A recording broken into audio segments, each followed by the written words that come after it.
متحدہ نے امن کی صدا میں آواز ملا دی۔ سیکرٹری جنرل اینٹونیو گوتریس نے واضح الفاظ میں کہہ دیا کہ پاک بھارت تنازع کا حل صرف مذاکرات میں ہے، جنگ کسی کے مفاد میں نہیں۔ میڈیا سے گفتگو میں پاکستان اور بھارت کو ثالثی کی پیشکش کر دی۔ کہا دونوں ممالک کے درمیان تناؤ خطرناک حد تک بڑھ چکا ہے۔ وزیر اعظم اور اقوام متحدہ کے سیکرٹری جنرل کے درمیان پھر ٹیلی فونک رابطہ، سیکورٹی صورتحال پر تبادلہ خیال۔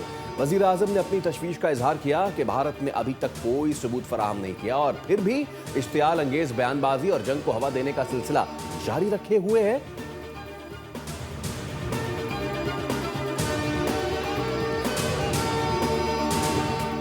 پاکستان کی درخواست پر اقوام متحدہ کی سلامتی کونسل کا ان کیمرہ اجلاس۔ پاکستانی مستقل مندوب عاصم افتخار نے بھارتی عزائم اور حقائق سے آگاہ کیا۔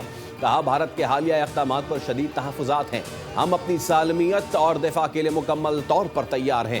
پہلگام حملے کی ہم نے مذمت کی، پاکستان کا اس سے تعلق نہیں۔ پاکستان دہشت گردی کے خلاف فرنٹ لائن پر ہے، 90,000 قربانیاں دی۔ بھارت کی سنتاس معاہدے کی خلاف ورزی عالمی قوانین کی خلاف ورزی ہے۔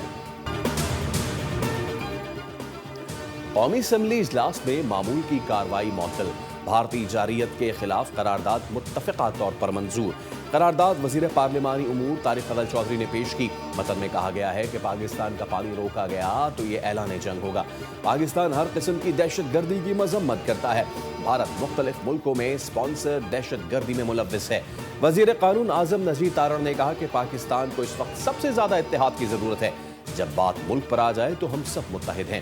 اپوزیشن لیڈر عمر ایوب نے خطاب میں کہا مودی کو سخت زبان کی ضرورت ہوتی ہے، خدا نخواستہ جنگ چھڑی تو ہم اپوزیشن والے جان دینے کو تیار ہوں گے۔ مصطفیٰ کمال بولے دنیا کی سپر پاور اسرائیل غزہ کے بچوں کو شکست نہیں دے سکی تو ایٹمی طاقت کو بھارت کیسے شکست دے سکتا ہے؟